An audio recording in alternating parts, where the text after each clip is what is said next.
आज हम 7 भैया और एक बहना का कहानी सुनाने जा रही हूँ। इस कहानी का आप लोग ज़रूर सुनिएगा। अगर अच्छा लगे तो एक लाइक शेयर ज़रूर कीजिएगा। एक गांव था। उस गांव में एक परिवार रहा करते थे। उस माता पिता का 7 बेटा और एक बेटी थी। जब 7 बच्चा कुछ बड़ा हो गए, उनकी माँ एक दिन छोड़कर भगवान का पास चली गई। वो लोग छोटे उम्र से अपना जिम्मेदारी संभालने लगे। 7 भाई अपना जिम्मेदारियां जैसे तैसे निभा रहे थे। उस गांव में 7 भाई बहन बहुत मिलजुल कर खुशी से रहा करते थे। देखते देखते 7 भाई बहन बड़ा हो जाते हैं। बहुत पहले की बात है। सभी पुरुष लोग बाहर चले जाते थे काम करने। औरत लोग का जिम्मेदारी था घर संभालना। घर में बच्चा को संभालो, काम करो, खाना बनाओ, सबको खिलाओ। यही औरत का घर का जिम्मेदारी था। 7 भाई जंगल में चला जाता था। जंगल में जाकर बहुत बड़े बड़े जानवरों को शिकार करता था और मांस लिया कर अपना बहन को देता था। बहन बहुत चाव से मांस बनाती थी।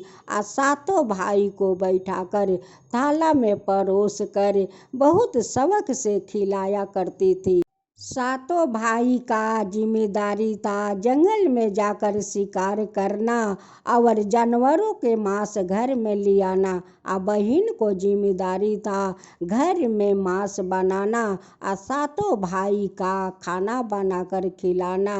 वही जिम्मेदारी उस बहन का था। उस बहन ने सारा घर का सर सफाइया करती, खाना बनाती। जब 7 भाई जंगल से आते मांस लेकर तो वो खाना बनाकर 7 भाई को परोस कर बहुत चाव से खिलाया करती थी। एक दिन की बात है। भाई लोग बाजार से साग सब्जियां लिया कर घर में रख देते हैं और रख कर 7 भाई जंगल में शिकार करने चले जाते हैं।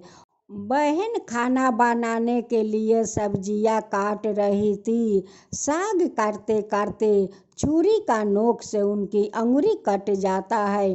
अंगुरी से बहुत सारा खून बहने लगता है। वो कहती है कि मैं अपना ओढ़नी में इस खून को पोंछ देती हूँ। फिर सोचने लगी कि नहीं, अगर मैं ओढ़नी में अपना खून पोंछ देती हूँ, भाई लोग आएगा या पूछेगा कि ये खून कहाँ से लगा है, तब मैं क्या कहूँगी। इस खून को मैं दीवार पर जाकर पोंछ देती हूँ।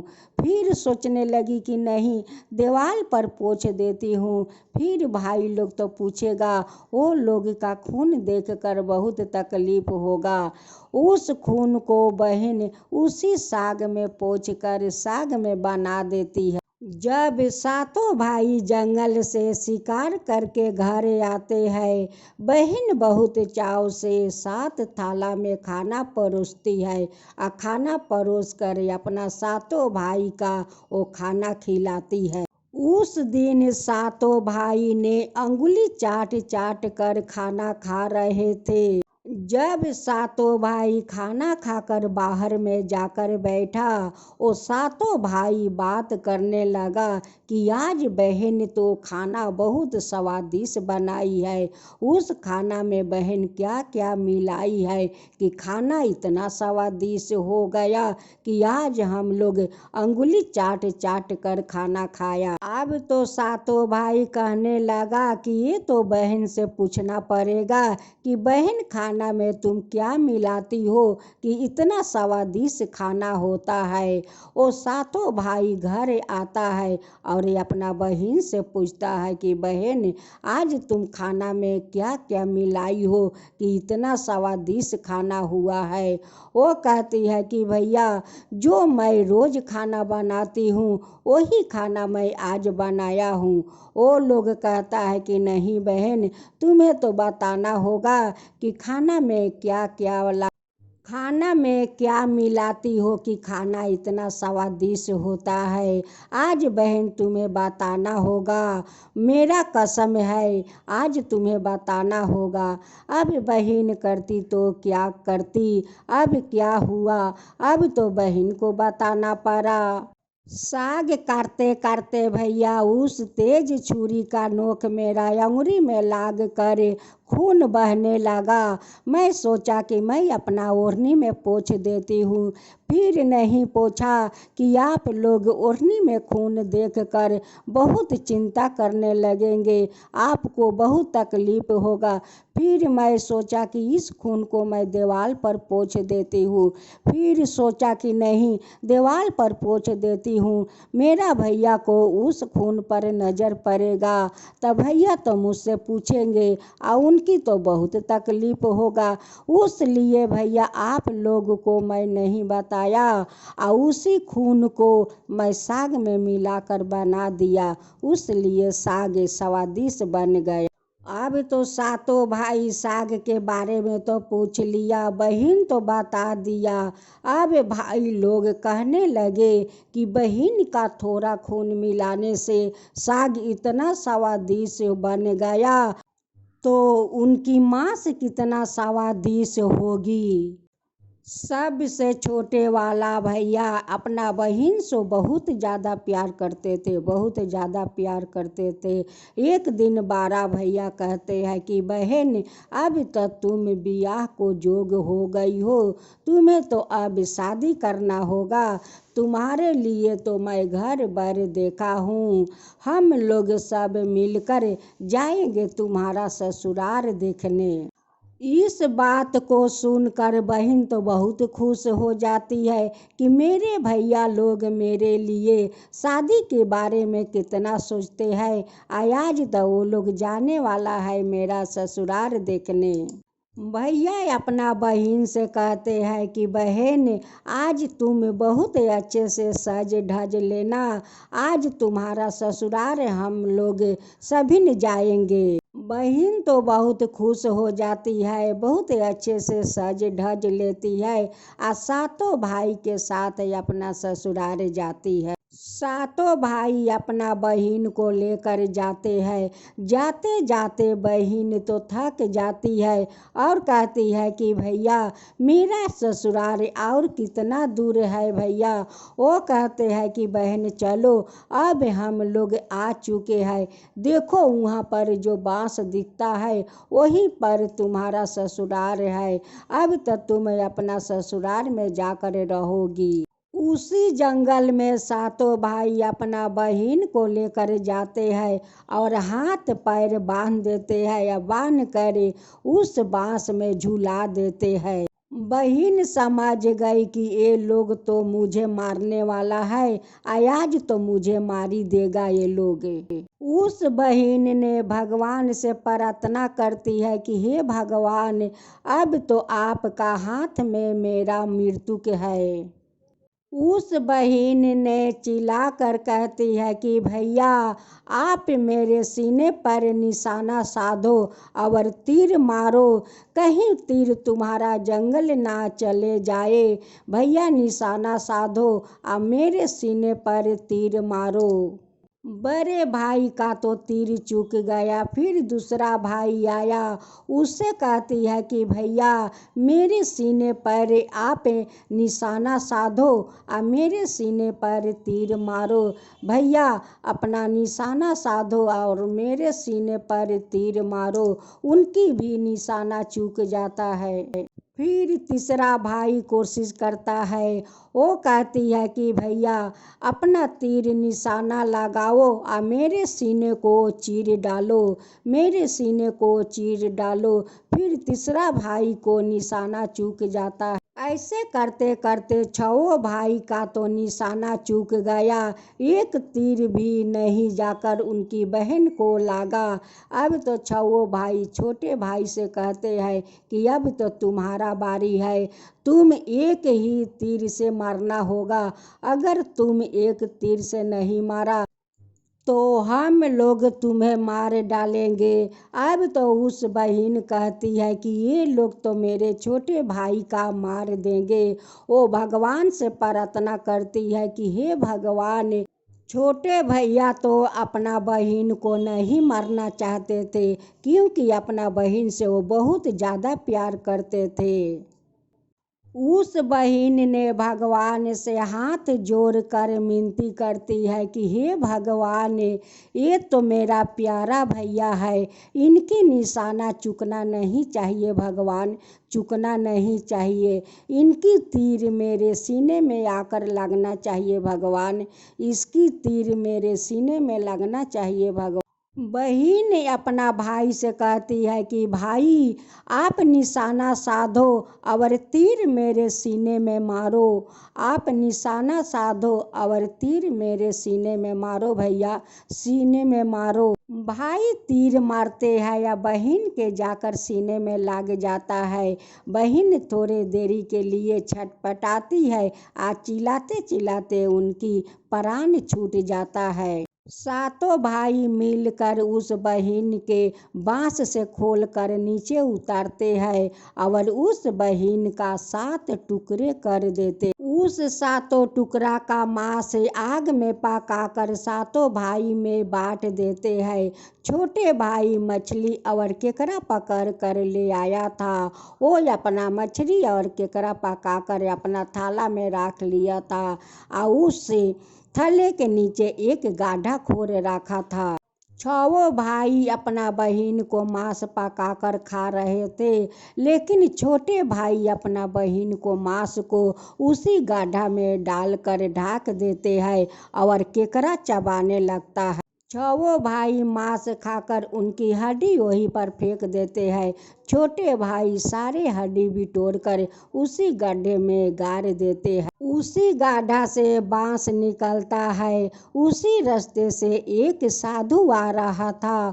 वो बांस से आवाज़ निकल रहा था कि एक बांस ले लो, एक बांस ले लो। उस साधु ने एक बांस को काट लेते हैं और अपना घर लेकर जाते हैं और उसी बांस को वो बांसुरी बनाते हैं। छहों भाई शादी कर लिया था, लेकिन छोटा भाई शादी करने का बाकी। उस साधु ने उसी गांव में भिक्षा मांगने जाते हैं और उनकी दरवाजे पर जाकर बांसुरी बजा रहा था। वो बांसुरी से कहती है कि यहाँ पर मत बजाओ, यहाँ पर मत बजाओ, ये तो मेरा हथियारा है, यहाँ पर मत बजाओ, ये तो मेरा हथियारा है। फिर दूसरा दरवाजे पर जाकर बजाते हैं, वहाँ पर कहती है कि यहाँ पर मत बजाओ, ये तो मेरा हथियारा है। फिर दूसरा दरवाजे पर जाकर बजाते हैं, वो कहती है कि यहाँ पर मत बजाओ, ये तो हथियारा है, ये तो मेरा हथियारा है। ऐसे करते करते छहों भाई का दरवाजा पर उस साधु ने बांसुरी बजाया और सभी को बोली कि यहाँ पर मत बजाओ, ये लोग तो मेरा हथियारा है, ये लोग तो मेरा हथियारा है। सबसे लास्ट छोटे भाई का दरवाजा पर उस साधु जाते हैं, वहाँ पर बांसुरी नहीं बजा रहे थे।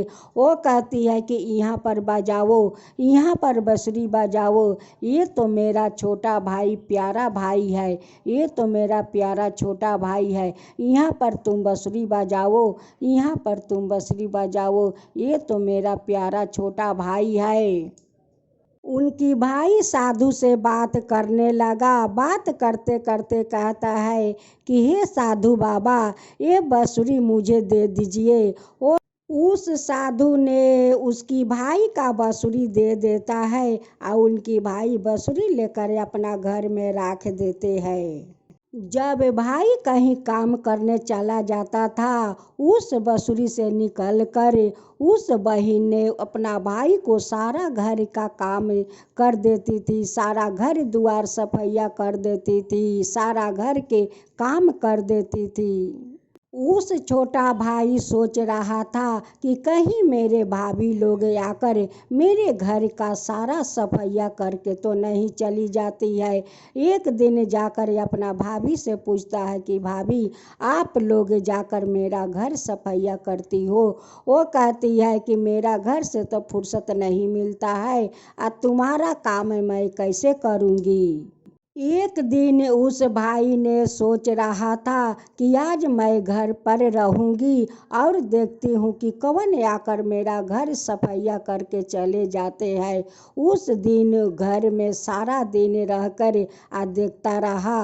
वो देखता है कि बसुरी से एक की औरत है निकल कर और घर का सफाई कर रही थी, सारा घर का काम कर रही थी। और सारा काम शेष हो गया और फिर जाकर उस बसुरी में समा गई। इसे देख कर जाकर अपना बड़ी भाभी से कहता है कि भाभी देखो, एक औरत बसुरी से निकलती है या सारा काम करके आ जाकर फिर बसुरी में समा जाती है। भाभी कहती है कि जब वो बसुरी से निकल कर वो काम करने लगेगी तब उस बसुरी का तुम आग में जला देना। एक दिन उस भाई ने उसी शिकार में था कि कब वो बसुरी से निकलेगी और मैं कब बसुरी को जलाऊंगी। जब वो बसुरी से निकल कर काम करने लगी तभी उस भाई जाते हैं और उस बसुरी को आग में जला देते हैं।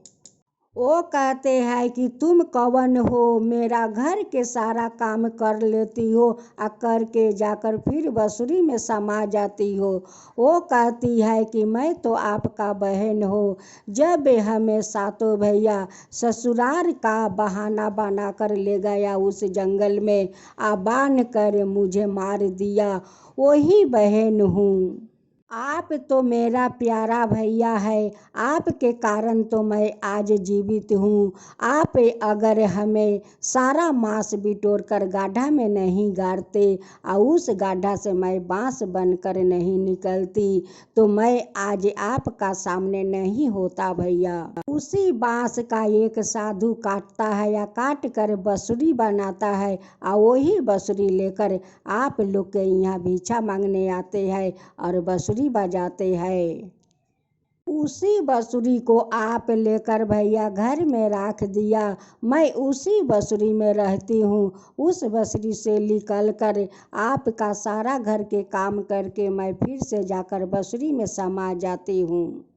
अब तो छवो भाई सुन कर आता है छोटे भाई का घर, आकर अपना बहन को देखता है और अपना बहन से माफ़ी मांगता है कि मुझे माफ़ कर दो बहना, मुझे माफ़ कर दो। उस बहन अपना भाई लोग से कहती है कि भैया आप लोग तो मुझे ससुराल ले गए थे कि चलो बहन तुम्हारा ससुराल लेकर चलती हूँ, लेकिन आप लोग तो हाथ पैर बांध कर आप लोग तो मुझे मार कर 7 टुकड़ा कर दिया और 7 टुकड़ा करके 6 टुकड़ा तो आप लोग खा लिए, लेकिन मेरे छोटे भैया तो मेरे मांस को नहीं खाया। उस मांस को लेकर एक गाढ़ा में गाड़ दिया। उसी कारण मैं वहाँ से बांस बनकर निकला। एक साधु आया, एक बांस काटा, उसी को बसुरी बनाया और उसी बसुरी में मैं आ गई। आज उसी बसुरी के कारण मैं अपना छोटे भाई का घर में रहती हूँ। छवो भाई अपना बहन से माफ़ी मांगने लगा, कहने लगा कि बहन मुझे माफ़ कर दो, मुझे माफ़ कर। छवो भाभी आती है और अपना ननद को गले लगाती है और कहती है कि ननद जी, इतना दिन से आप देवर के घर में रहती हो, लेकिन भाभी लोग का तो पता नहीं था कि भाई अपना बहन को काट कर मांस बनाकर खा लिया था।